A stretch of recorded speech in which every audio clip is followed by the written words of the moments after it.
Starting trouble ഉള്ള ആളുകളായിരിക്കും കൂടുതൽ ഈ വീഡിയോ കാണുന്നത്. നിങ്ങൾക്ക് ഈ 100% ഈ വീഡിയോ യൂസ്ഫുൾ ആയിരിക്കും.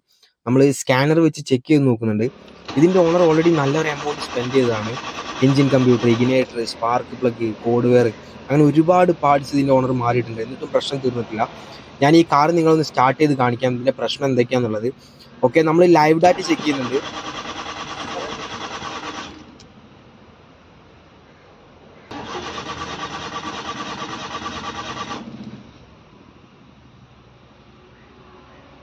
എഞ്ചിൻ കമ്പ്യൂട്ടർ ഓൾറെഡി ഇതിന്റെ എഞ്ചിൻ സ്പീഡ് റിസീവ് ചെയ്യുന്നുണ്ട്. അതിനനുസരിച്ചുള്ള ഇഗ്നീഷൻ കൊടുക്കുന്നുണ്ട്. അത് മാത്രമല്ല പൾസ് വിടുത്തും കൊടുക്കുന്നുണ്ട്. ഓക്കെ, അപ്പോൾ നമ്മുടെ പ്രശ്നം എന്ന് പറഞ്ഞു കഴിഞ്ഞാൽ ഇതിന്റെ വയറിങ്ങിലാണ്.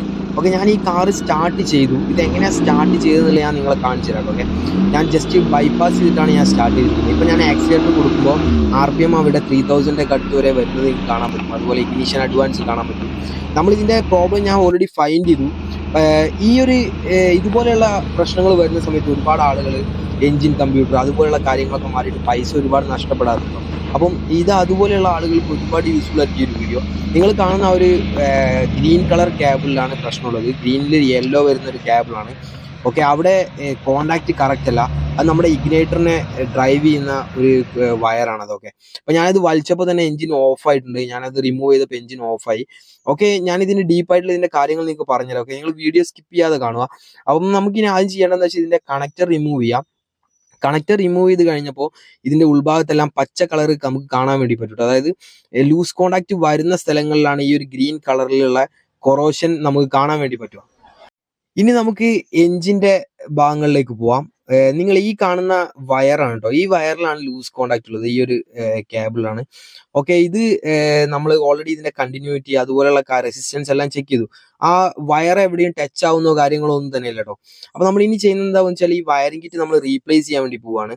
ഞാൻ റീപ്ലേസ് ചെയ്യുന്ന കാരണം എന്താണെന്ന് വെച്ച് കഴിഞ്ഞാൽ നമ്മൾ ഈ ഇതുപോലെയുള്ള ഡേഞ്ചർ ആയിട്ടുള്ള കാര്യങ്ങൾ നമ്മൾ റിപ്പയർ ചെയ്ത് വെച്ച് കഴിഞ്ഞാൽ വണ്ടി അവിടെ എവിടെയും പോയിട്ട് ബ്രേക്ക് ഡൗൺ ആവും. അപ്പൊ അത് എല്ലാവർക്കും ബുദ്ധിമുട്ടായിരിക്കും. അപ്പൊ നമ്മൾ അത് റീപ്ലേസ് ചെയ്യുന്നുണ്ട്. അപ്പം ഇതാണ് നമ്മുടെ വയറിംഗ് കിറ്റ്. ഇത് നമ്മൾ ഓർഡർ ചെയ്യുന്ന സമയത്ത് നമ്മൾ ശരിക്കും ഇത് ചെക്ക് ചെയ്യണം. അതായത് എല്ലാ ഭാഗങ്ങളും കറക്റ്റ് ആയിട്ടുള്ള പാർട്ടാണോ നമ്മൾ മേടിക്കുന്നത് നോക്കണം കേട്ടോ. ഓക്കെ, അപ്പം ഇത് നമ്മൾ ഓൺലൈനായിട്ട് ഓർഡർ ചെയ്യാനുള്ള കാരണം എന്താ വെച്ച് കഴിഞ്ഞാൽ സ്ക്രാപ്പിലൊക്കെ ഇതിന് ഭയങ്കര വിലയാണ്. പുതിയതിന്റെ അടുത്ത് തന്നെ വില കൊടുക്കണം. അതുപോലെ തന്നെ നമ്മൾ ഇത് ഓർഡർ ചെയ്ത് തരുന്നവരടുത്ത് സംസാരിച്ചപ്പം ഏകദേശം 20 ദിവസമാണ് അവർ സമയം പറഞ്ഞത്.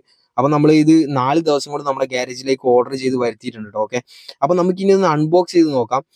നല്ല ടെൻഷൻ ഉണ്ട്. കാരണം നമ്മൾ സെയിം പാർട്ട് തന്നെയാണോ മേടിച്ചത് എന്നുള്ളത് നമുക്ക്, കാരണം ഇത് ഓക്കെ അല്ല എങ്കിൽ നമ്മൾ ഇത് റിട്ടേൺ കൊടുക്കണം, വീണ്ടും അടുത്തത് ഓർഡർ ചെയ്യണം, ഒക്കെ നമുക്ക് പാടായിരിക്കും. അപ്പം ഞാൻ ഏകദേശം മാക്സിമം എഫേർട്ട് ഉപയോഗിച്ചിട്ടാണ് ഇത് ഓർഡർ ചെയ്തിരിക്കുന്നത്. അപ്പൊ ഞാൻ ഇത് അൺബോക്സ് ചെയ്യാൻ വേണ്ടി പോവുകയാണ്. നല്ല രീതിയിൽ പാക്ക് ചെയ്തിട്ടുണ്ട്. ഓക്കെ, ഒരു വയറിംഗ് കിറ്റ് എത്രത്തോളം സേഫ് ആയിട്ട് പാക്ക് ചെയ്യണോ അതുപോലെ തന്നെയാണ് അവർ പാക്ക് ചെയ്തിരിക്കുന്നത്. എക്സ്ട്രാ കോട്ടിംഗ് എല്ലാം കൊടുത്തിട്ടുണ്ട്. ഓക്കെ, അകത്തേക്ക് ഈർപ്പം കാര്യങ്ങളൊക്കെ ചെല്ലാണ്ടിരിക്കാൻ വേണ്ടിയിട്ട്. അപ്പം ഞാൻ ഈ ഒരു വയറിംഗ് കിറ്റ് നിങ്ങളെ കാണിച്ചു തരാം. നല്ല രീതിയിൽ വെൽ പാക്ഡ് ആണ്. അപ്പം അതിൻ്റെ ഉള്ളിൽ വരെ വീണ്ടും ഒരു പ്ലാസ്റ്റിക് കവറിൻ്റെ ഉള്ളിൽ ഞാൻ ഇട്ടിരിക്കുന്നത് കേട്ടോ. ഇതിന്റെ പ്രൈസ് എന്ന് പറയുന്നത് നിങ്ങൾക്ക് കാണാൻ വേണ്ടി പറ്റും. 3997 രൂപയാണ്. ഒറിജിനൽ പാർട്ടാണ് നമ്മൾ മേടിച്ചിരിക്കുന്നത്. ഓക്കെ, ഇതാകുമ്പോൾ നമുക്ക് വേറെ ടെൻഷനൊന്നുമില്ല. കാരണം നമ്മളിപ്പം സ്ക്രാപ്പിൽ നിന്ന് എടുക്കുന്ന പാട്ടൊക്കെ ആണെങ്കിലും അതിന് വീണ്ടും പ്രശ്നം വരും എന്നൊക്കെ പറയാൻ വേണ്ടി പറ്റില്ല കേട്ടോ. ഇത് ഓൾറെഡി 15-16 വർഷം പഴക്കമുള്ള വയറിംഗ് കിറ്റാണ് നമ്മുടെ വണ്ടിയിലുള്ളത്, നിങ്ങൾ ഓർക്കണം. കാരണം ഇത്രയും പഴക്കം ചെന്ന ഒരു സാധനം നമുക്ക് വീണ്ടും നമ്മൾ എടുക്കുന്ന സമയത്ത് അതുപോലെ പഴക്കമുള്ള സാധനം തന്നെയായിരിക്കും. അതിന് വീണ്ടും പ്രശ്നങ്ങൾ വരും. അതൊക്കെ വലിയ തലവേദനയിലേക്ക് പോകട്ടോ. ഓക്കെ, അപ്പം ഈ ഒരു വയറിംഗ് കിറ്റ് കാണാൻ വേണ്ടി പറ്റും. ഇനി നമുക്ക് ചെക്ക് ചെയ്യേണ്ട കാര്യം എന്താ വെച്ച് കഴിഞ്ഞാൽ നമ്മൾ ഈ വയറിംഗ് കിറ്റ് ഇൻസ്റ്റാൾ ചെയ്യുന്ന സമയത്ത് ശ്രദ്ധിക്കേണ്ട കാര്യങ്ങൾ ഒരുപാടുണ്ട്. ഓക്കെ, ഈ ഒരു പഴയ കണക്ടർ ഞാൻ നിങ്ങൾക്ക് കാണിച്ചു തരാം. ഇതിൽ ഏകദേശം ഒട്ടുമിക്ക പിന്നുകളും ഇതുപോലെ കൊറോഡഡ് ആണ്. അപ്പൊ നമ്മൾ വെറുതെ അത് വേറെ പിന്നൊക്കെ ഉപയോഗിച്ച് റിപ്പയർ ചെയ്ത് സോൾഡർ ഒക്കെ ചെയ്ത് വെക്കുന്നതിനേക്കാളും ബെറ്റർ മാറുന്ന കേട്ടോ. ഓക്കെ, ഇതാണ് ആ ഒരു കണക്ടർ എന്ന് പറയുന്നത്. ഈ ഒരു കേബിളിലാണ് നമുക്ക് കൂടുതൽ പ്രശ്നമുള്ളത് കേട്ടോ.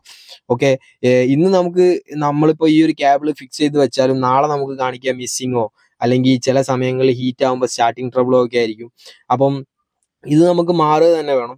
അപ്പൊ ഏറ്റവും കൂടുതൽ എന്നെ സന്തോഷപ്പെടുത്തിയ ഒരു കാര്യം എന്താ വെച്ച് കഴിഞ്ഞാൽ ഇത് 15-16 വർഷങ്ങൾക്ക് മുമ്പ് കമ്പനിയിൽ എങ്ങനെയാണോ നിർമ്മിച്ചത് അതുപോലെ തന്നെയുള്ള ഒരു പീസാണ് നമുക്ക് ഇപ്പോഴും കിട്ടിയിരിക്കുന്നത്. അതായത് കറക്റ്റ് ആയിട്ട് കണക്ടറുകൾ കാര്യങ്ങളൊക്കെ എവിടെ കൊടുക്കണം അവിടെ തന്നെയാണ് കൊടുത്തിരിക്കുന്നത്. നമുക്കിത് ഇൻസ്റ്റാൾ ചെയ്യാൻ വലിയ ബുദ്ധിമുട്ടുണ്ടാവില്ല. ഓക്കെ, ഈ ഒരു ക്ലിപ്പ് കാര്യങ്ങളെല്ലാം തന്നെ വരുന്നുണ്ട്. നമ്മൾ വയറിംഗ് കിറ്റ് ഒരിക്കലും നമുക്ക് ചറവറ നമ്മൾ ഫിക്സ് ചെയ്ത് കഴിഞ്ഞാൽ അത് ഭാവിയിൽ വീണ്ടും വീണ്ടും വേറെ വേറെ പ്രശ്നങ്ങളൊക്കെ വരാൻ ചാൻസ് ഉള്ള ഒരു കാര്യമാണ്. അപ്പം നമ്മളിത് ഫിക്സ് ചെയ്യുന്നത് സൺഡേ ആണ്. സൺഡേ ആയതുകൊണ്ട് ഞാൻ മാത്രമേ ഉള്ളൂ ഗ്യാരേജിൽ. അപ്പം ഞാൻ തന്നെ ഒറ്റയ്ക്ക് തള്ളിയിടണം കാറ്.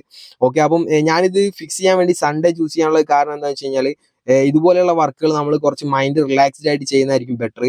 കാരണം ഇത് ഫിക്സ് ചെയ്യുന്ന സമയത്ത് നമുക്ക് ഒരുപാട് തിരക്കൊന്നും എടുക്കാൻ വേണ്ടി പറ്റില്ല. അപ്പം ഞാൻ ഓരോ ഭാഗങ്ങളായിട്ട് ഫിക്സ് ചെയ്യുന്നുണ്ട്.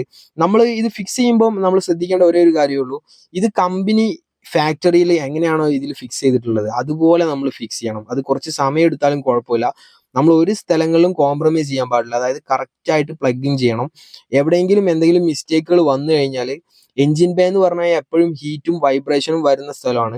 അവിടെ വയറുകൾ മീൻസ് അവിടെ കിടന്ന് മൂവ് ആയി കഴിഞ്ഞാൽ അത് വീണ്ടും ബോഡിയിലൊക്കെ സ്ക്രാച്ച് ആയി വീണ്ടും പല പല പ്രശ്നങ്ങളും അതുപോലെ കത്തിപ്പിടിക്കുക അതുപോലെയുള്ള കുഴപ്പങ്ങളൊക്കെ വരാൻ ചാൻസ് ഉണ്ട്.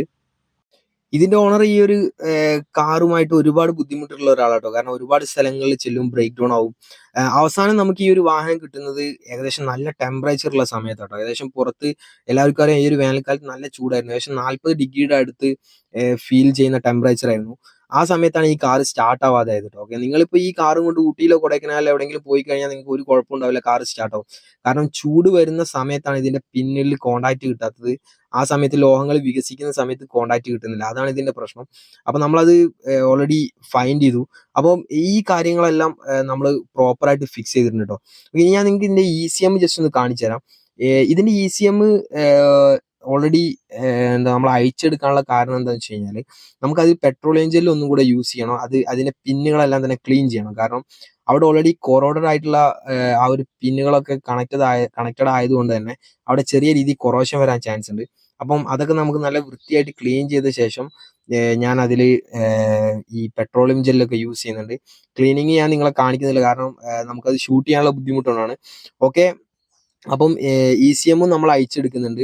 നമ്മൾ ഒരു ഭാഗവും മിസ് ചെയ്യുന്നില്ല ഈ ഒരു കാര്യത്ത്. കാരണം ഇതിന്റെ ഓണർക്ക് ഒരുപാട് പൈസ ഓൾറെഡി സ്പെൻഡ് ആയിട്ടുള്ളതാണ്. അപ്പം ഇനിയും വീണ്ടും പ്രശ്നം ഒരിക്കലും തന്നെ സംഭവിക്കാൻ പാടില്ല. ഓക്കെ, നമുക്കിനി അടുത്ത സ്റ്റെപ്പ് എന്ന് പറഞ്ഞാൽ നമ്മുടെ കാർ സ്റ്റാർട്ട് ചെയ്യലാട്ടോ. ഓക്കെ, കാർ സ്റ്റാർട്ട് ചെയ്യുമ്പോൾ നല്ല ടെൻഷൻ ഉണ്ട് ഗൈസ്. ഞാൻ സത്യസന്ധമായിട്ട് കാണിക്കാം കേട്ടോ. ഓക്കെ, ഇതിൽ വേറെ മായമൊന്നുമില്ല. ഇത് നമ്മുടെ ഫസ്റ്റ് ക്രാങ്ക് ആണ്. ഓക്കെ, നമുക്കൊന്ന് ക്രാങ്ക് ചെയ്ത് നോക്കാം നമ്മുടെ കാറ്.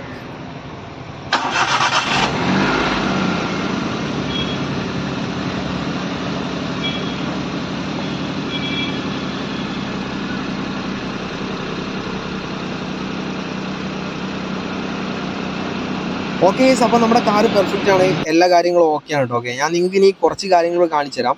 ഈ കാർ നമ്മളെ ഗ്യാരേജിൽ സർവീസ് ചെയ്യാൻ തുടങ്ങിയതിൻ്റെ ശേഷം ഞാൻ ആദ്യം ചെയ്ത കാര്യം എന്താണെന്ന് വെച്ച് കഴിഞ്ഞാൽ, ഇതിൻ്റെ റേഡിയേറ്റർ ഹോസുകളെല്ലാം തന്നെ റീപ്ലേസ് ചെയ്തു. മെറ്റൽ ഹോസ് കാര്യങ്ങൾ എല്ലാം തന്നെ മാറി പുതിയതാക്കി. കാരണം അതെല്ലാം റെസ്റ്റ് ഉണ്ടായിരുന്നു.